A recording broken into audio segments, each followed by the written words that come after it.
At 7:42 on a Friday night, rain hit the glass roof of Adrian Vale's mansion so hard that every guest turned toward the sound. The charity dinner was about to begin. Silver plates were ready, white flowers covered the long table. The kitchen staff moved fast, and near the side hallway, a 3-year-old boy stood with wet curls on his forehead.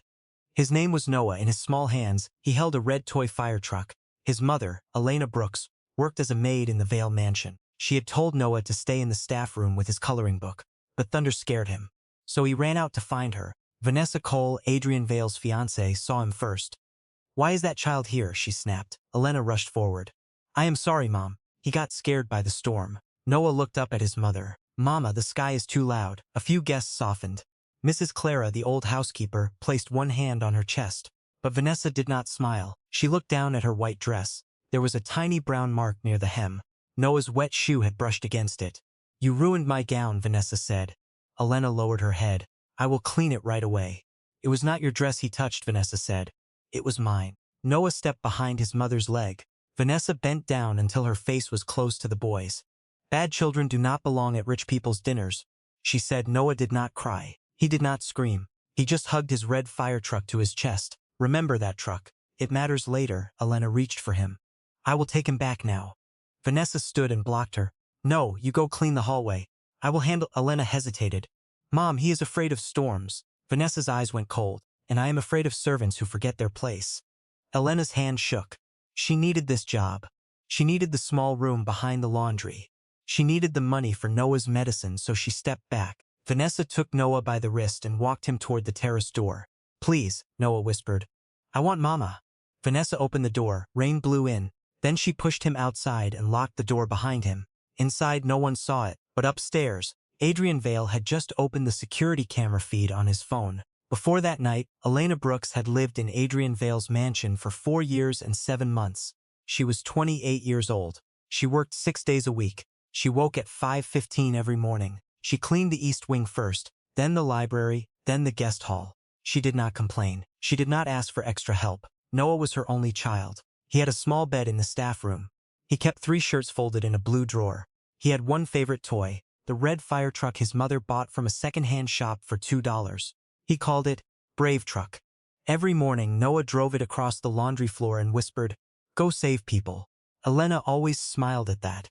Adrian Vale noticed them more than they knew. He was 42 years old. He owned hotels, shipping companies, and a medical tech firm.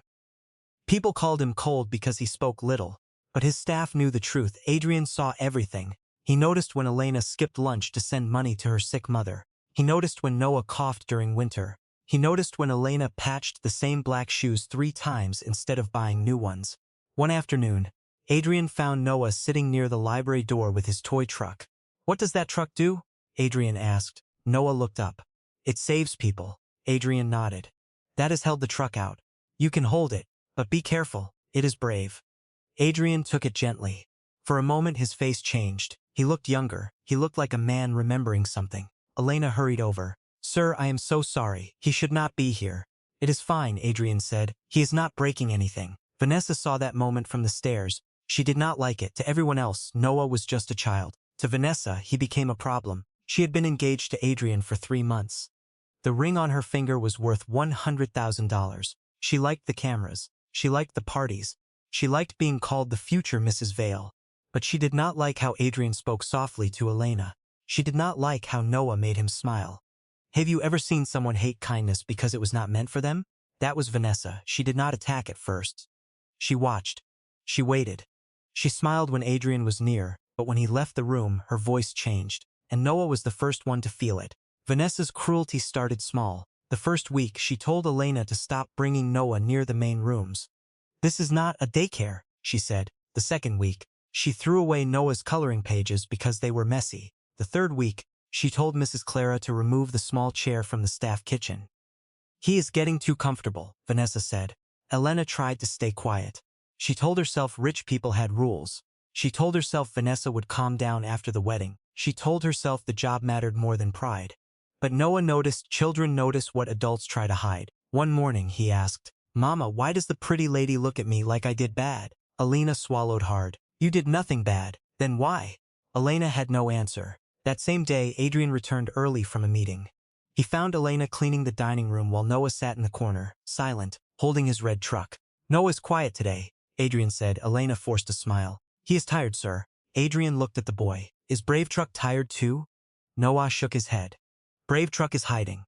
Adrian's eyes moved to Elena's face. He saw the tightness around her mouth. He saw the worry in her hands. But before he could ask more, Vanessa walked in. "There you are," she said brightly. "Adrian, the florist is waiting for us." Her voice was sweet. Too sweet. Adrian looked at Elena again. "We will speak later." Vanessa's smile weakened. That night, she cornered Elena near the pantry. "Do not try to make him feel sorry for you," she said. Elena looked down. "I have never done that. You walk around with that child like some sad little story. My son lives here because I have no one else." Vanessa stepped closer. "Then maybe you should find another place to live." Elena's face went pale. "What would you do?" Vanessa asked, "if Adrian decided you were no longer useful?" Elena did not answer because that question had already lived inside her for years. Vanessa smiled. "Good. You understand." After that, Elena became even more careful. Noah stayed in the staff room. He spoke less. He played softer. He stopped driving Brave Truck down the hall. But fear does not make a child disappear. And on the night of the charity dinner, thunder brought him out again. The charity dinner was Vanessa's idea. She wanted cameras, donors, and society guests. She wanted people to see her standing beside Adrian. She wanted them to believe she was kind. The event was for children's shelters. That was the part Elena could not stop thinking about. A dinner for poor children was being held in a mansion where her own child had to hide. At 7:30, guests began to arrive. The rain was heavy. Black cars lined the driveway. Men in suits stepped over puddles. Women lifted their gowns and laughed under umbrellas. Inside, Vanessa moved through the room like she owned every breath of air. "Smile," she whispered to the staff. "Tonight matters." Elena carried trays from the kitchen. She kept checking the hallway. Noah was supposed to be in the staff room with Mrs. Clara's niece, but then thunder cracked. A minute later, Noah appeared near the dining room. His cheeks were wet. His red truck was pressed to his chest. "Mama," he called. Elena turned fast. "Noah, baby, go back." He ran to her. "I got scared." Before Elena could pick him up, he slipped on the wet floor. His small shoe slid forward. His toy truck flew from his hands and bumped against Vanessa's white gown. A drop of muddy water touched the fabric. The room went quiet. Vanessa looked down, then she looked at Noah. "Look what you did," she said. Elena dropped to her knees. "I am so sorry. I will pay for cleaning." Vanessa laughed once. With what money? Some guests looked away. Others stared. Adrian was not in the room. He had gone upstairs to take a business call. Noah whispered, "I didn't mean to." Vanessa's face changed. It was not loud anger. It was worse. It was cold control. "Come here," she said. Elena reached for him. "Mom, please. He is only 3. Vanessa turned her head slowly. "Clean the floor. I need to calm him first." "Clean the floor." The words were quiet, but every staff member heard them. Elena picked up the cloth with shaking hands. Vanessa took Noah's wrist and walked him toward the side hallway. Noah looked back. "Mama," Elena started to stand. Vanessa looked over her shoulder. "Do not make a scene." Then she led Noah to the terrace. Rain smashed against the glass doors. Vanessa opened one door, pushed him outside, and locked it.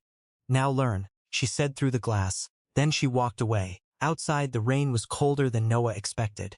It hit his face, his hair, and his small blue sweater. He stood on the stone terrace with his red truck under one arm. The lights inside made the mansion look warm and safe, but the door would not open. Noah pressed both hands against the glass. "Mama," he called. No one heard. The music in the dining room had started again. Guests were talking. Forks touched plates. Vanessa had returned with a calm face. Elena was on her knees, wiping the muddy water from the floor. Her hands moved fast, but her eyes kept going to the hallway. Where was Noah?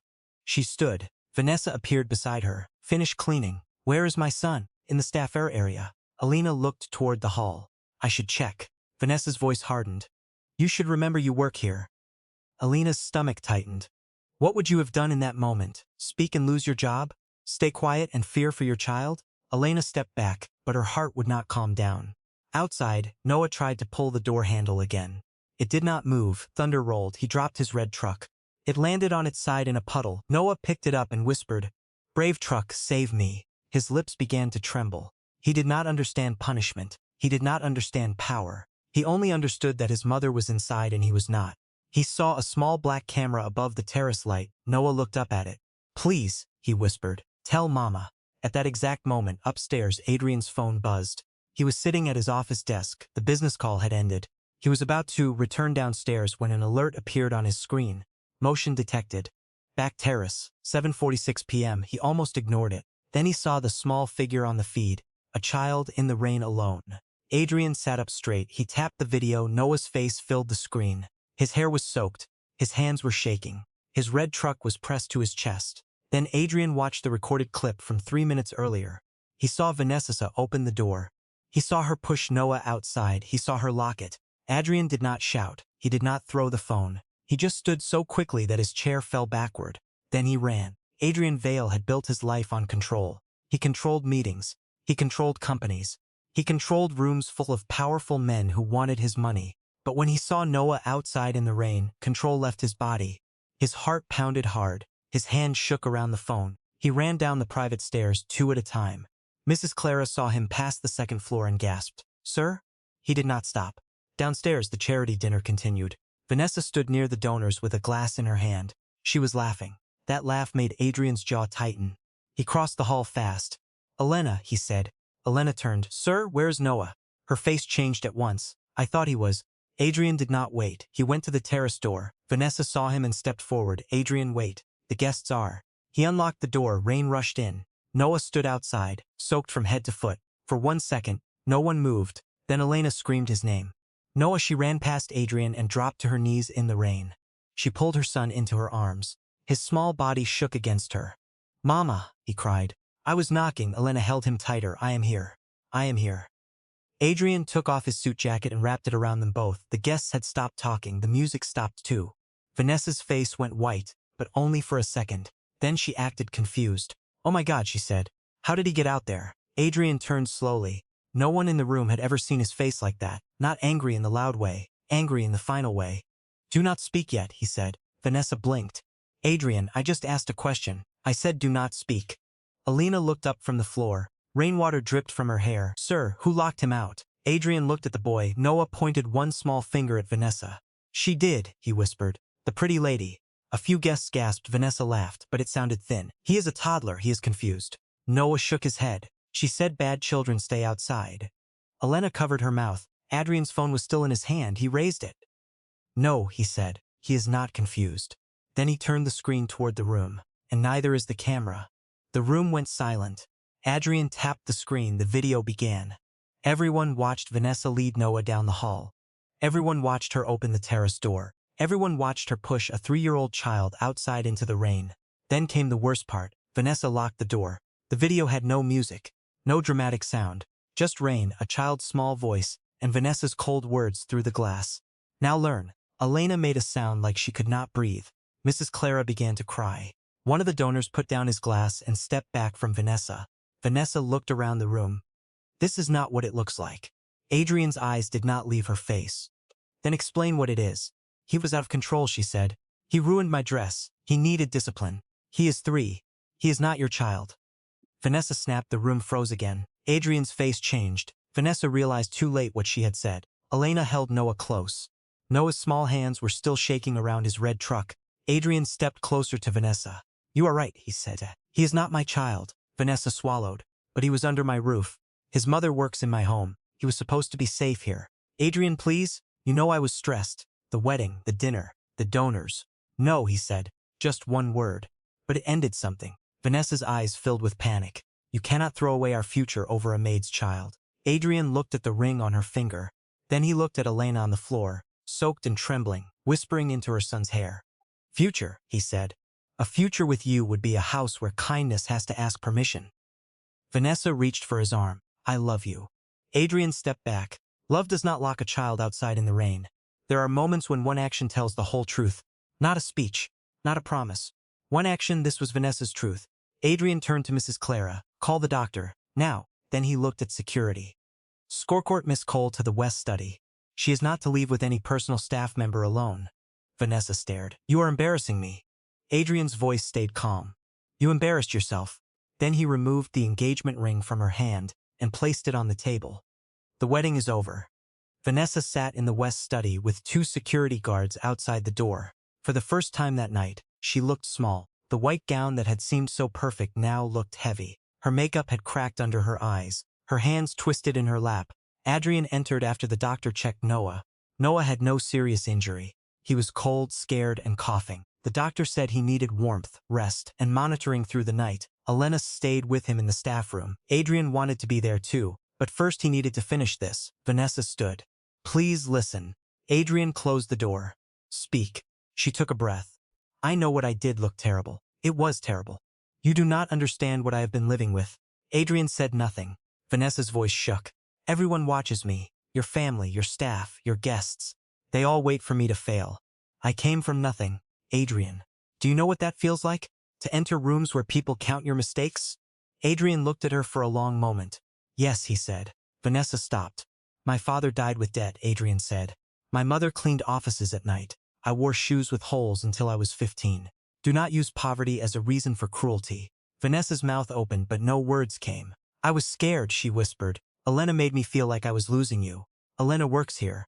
You are kind to her. I am kind to many people. You smile at her child.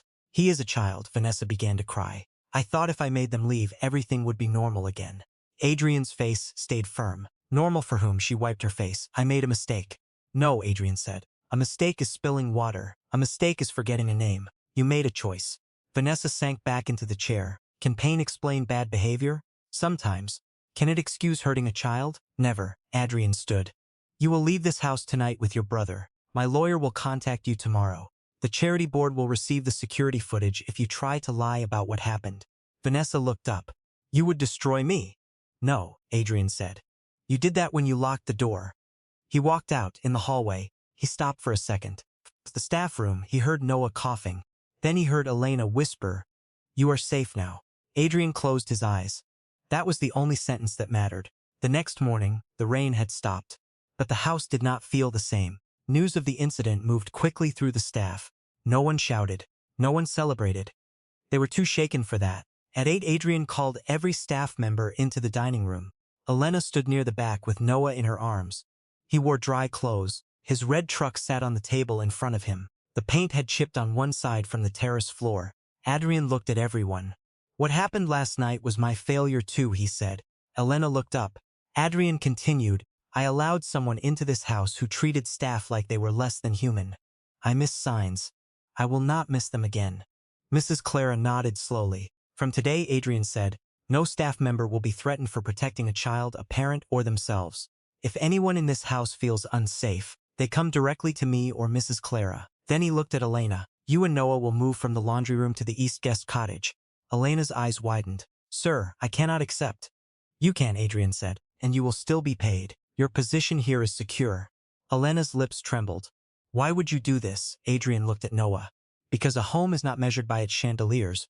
It is measured by who feels safe inside it. The room stayed quiet. Then Noah pushed his red truck toward Adrian. Brave Truck says thank you, he whispered. Adrian's throat tightened. He crouched down. Tell Brave Truck he did well. Noah nodded seriously. Over the next 2 weeks, things changed. Vanessa left the city. Her brother collected her things. Adrian's lawyer ended the engagement contract. The charity board was told the truth, not the polished version. Elena did not heal overnight. Noah did not stop fearing storms in one day. Some nights, thunder still made him run to his mother. Some mornings, Elena still looked over her shoulder when someone called her name. Healing takes time. Safety has to be proven again and again. Adrian understood that he did not force gratitude. He did not act like a hero. He simply showed up. He installed a heater in the guest cottage. He asked the doctor to check Noah's cough every week. He gave Elena 2 paid days off. And one afternoon, he found Noah driving the red truck across the library floor again. This time, Noah was not hiding. 3 months later, the Vale Mansion held another charity event. This was smaller. No cameras were invited. No society reporters stood near the door. No one came to praise Vanessa's gown or take pictures of a perfect couple. This dinner was for the children's shelter again. But Adrian made one change. Every child from the shelter was invited too. At 6 the mansion was full of small shoes, warm soup, paper napkins, and laughter. Elena helped serve at first, but Mrs. Clara took the tray from her hands. Not tonight, Clara said. Tonight you sit with your son. Elena looked across the room. Noah sat at a table with 4 other children. His red fire truck was in the center like a tiny guest of honor. A little girl asked, What does it do? Noah smiled. It saves people. Adrian heard him from nearby. He did not interrupt. He just smiled and walked on. Later that evening, Noah came to him and lifted the truck. You can hold it again, he said. Adrian knelt. Are you sure? Yes, Noah said. But be careful, it is brave. Adrian took it with both hands. For a moment the room felt still. Elena watched them. Her eyes filled with tears, but she did not wipe them away. She remembered the terrace, the rain, the locked door. She remembered feeling powerless. Now her son stood in the same house without fear. That did not erase what happened, but it proved something stronger could grow after it. Adrian looked at the red truck and then at Noah. Do you know what brave means? He asked. Noah thought hard. It means you help even when you are scared. Adrian nodded. That is exactly right. The truth is simple. Money can build a mansion, but it cannot build a home. A home is built by the way people treat the weakest person in the room. So let me ask you this. What would you have done if you saw that camera footage? Would you have forgiven Vanessa? Or would you have ended everything the same night? And what part of this story hit you the hardest? The locked door? The mother's fear? Or the little boy asking his toy truck to save him? Write your answer in the comments. If this story touched your heart, like this video, subscribe to the channel, and share it with someone who believes kindness is never weakness, because sometimes the smallest voice in the house tells the biggest truth, and sometimes the camera only shows what the heart should have seen first.